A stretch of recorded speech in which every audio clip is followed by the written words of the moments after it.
Today, I want to take you through everything we know about the world between worlds, or at least everything we think we know. It's very much up for interpretation, but I've got Dave Filoni here to help me out. He's by my side in the room.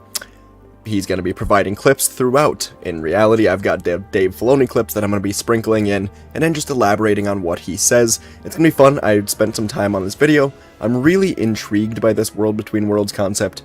You know, is it time travel? What happens if you go through it? There's a lot of fun stuff that we're going to go over today, so hope you enjoy. Let's get into it. What is it? Is it time travel? What exactly do we have here? Hey, Dave Filoni, is it time travel? You know, it's not about time travel. It's really not about time travel at all. It's just about a place where everything comes together and you hear different things echoing throughout time. Because it's all fluid in that moment, in that place. It's not this material thing that's linear. So Dave says not exactly time travel, but I do think it depends on your point of view. If you go through a portal in the world between worlds, it alters your entire timeline of the galaxy. Let's say, for example, Ahsoka saves Anakin before he cuts down Windu. Everything changes because Anakin is not there. Maybe Windu kills Palpatine, maybe Palpatine shoots more lightning and gets an advantage over Windu. There's so much that changes if Anakin is taken out of there. It's not just time travel where you insert yourself there in some timeline.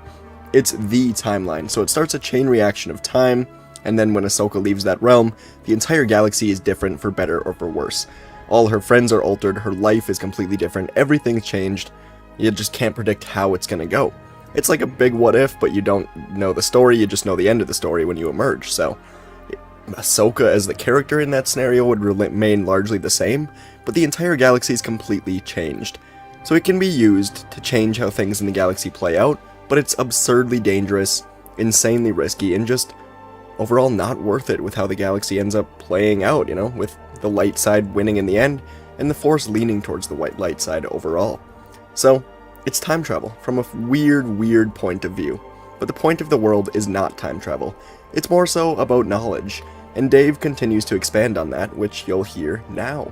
But it's not this place of gateways and doorways that you just go in and out of. Now, Ezra can pull Ahsoka into that world. But remember, she's smart enough to know that she can't leave that world through his door. She'll be destroying the natural balance and order of things. She has to go back from where she came. It's the same with Kanan. I can reach him. Ezra, Kanan gave his life so that you could live. When you understand that, if he pulls him out of that world, he's got to put him back in a world where everybody's dead. And then you know that, wait, Ezra couldn't have even been in that world then. And so everything will break, and it will cause chaos, and it will cause destruction. So it's not this system of doorways, like you're on an elevator, getting off on different floors and different times. It's more like what the wolf tells Ezra. It's more about knowledge. Knowledge that you can use for your benefit of good, or knowledge that will lead to destruction.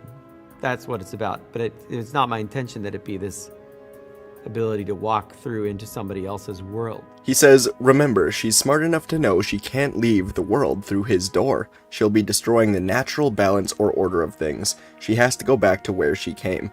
That's what Dave said, and it's why Ezra couldn't save Kanan. You know, again, it's you can't just save anyone clip because it alters the entire timeline. If Ezra pulls Kanan out of there, everyone dies. Ezra, Hera, the entire Ghost crew, dead immediately. Ezra disappears, and Dave says it's more about knowledge. It's more about being able to go in and learn this lesson that you can't control time, that things are, you know, they're out of your control, and to just see what happened, basically. While in the world, does Ezra have access to every moment in history? No, not exactly. Just the moments in time that had a huge effect on Ezra's place in the galaxy. Just moments that seemed to be crucial in his life. And Dave goes on to expand on that here. And Ezra is more in tune with the things that are directly related to him, like when he was on Malachor and saw Ahsoka, like when he saw Kanan die. These things reverberate to him and he understands them more. The other voices he doesn't even understand. He doesn't know those people. They're just like the wind moving, and he recognizes some like Obi-Wan and Yoda, but he doesn't understand the context of anything that's going on. I don't know how real it actually is. I don't want to define that for people anyway. So Dave explains that Ezra is able to hear all the voices, but he does not have a connection to them. he can't, at least for the most part, actually go to them because he doesn't understand them, doesn't know the context. He's instead called to the portals with Ahsoka, the one with Kanan, and they are also the only portals to have opened as he went by them. He hears many people, Rey, Jyn Erso, Yoda, Obi-Wan, but is called to only his own experiences. And again, he saves Ahsoka, but it's clear watching the episode that Ahsoka knows it was wrong, hence why she hides away for years. Thanks, Dave, for all the help in that. So how can someone access this realm? We've seen it done by Ezra Bridger, and kind of by the Emperor. Also, by Ahsoka in just flashcard game. So basically the context here, which I would highly recommend you go watch my video on where Ahsoka was during the original trilogy, but after she leaves out of the world between worlds, it's inferred with very, very hidden away lore that she finds her own entrance underneath the temple on Malachor, and goes to it from there for the basically original trilogy. Anyways, Ezra we saw do it, and I believe the world, or the portal to the world, has to call upon someone, and that person has to be strong enough in the Force to actually open it. Ezra gained access by solving a puzzle on the side of a Jedi temple, and an opening was given to him, and he was called to specific portals by, the Force in there. He knew which ones to go to, so he did. Palpatine could see inside of it using Sith alchemy, but he couldn't actually get into it, and that's why he wanted Ezra to help guide him into it. Palpatine was not called, he was just so powerful that he was, trying to get in, and could see into it, could see Ezra and Ahsoka. And it's all very, very confusing, right? It's fun though, it's creative, I do like it, because you can't just go in and be like, okay, Anakin no longer dark side, everyone's happy. No, everything changes. It's butterfly effect, change one thing, the whole world is shifted. The whole galaxy shifted. You maybe pull Anakin out and everything explodes. Who knows? But there's just this huge chain reaction that shouldn't allow you to just pull people out. Again, with Ahsoka, why was she able to be pulled out? Well, as soon as she was, she basically went into pretending she was dead until we see her in The Mandalorian and the Ahsoka show. So what happened in between when she was pulled out and that time? Well, I think we'll see it in the Ahsoka show. I hope I'm making legitimately any sense during this video. I might not be. You let me know. Either way, hope you did enjoy this second video of the day. Fanfiction tomorrow. Thanks to Dave Filoni for all the help. What a guy. What a hero. My hero. He's gonna nail the Ahsoka series. I'm truly, truly so excited. I hope you are too. Let me know what you think about the world between worlds. Do you like it as a concept? Do you dislike it? Necessary? Unnecessary?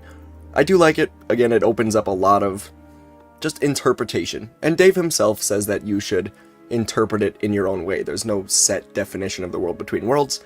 Just like it's up to everyone's experiences once it's in there, I think it can be up to each fan to decide kind of how far does this go and should it be used.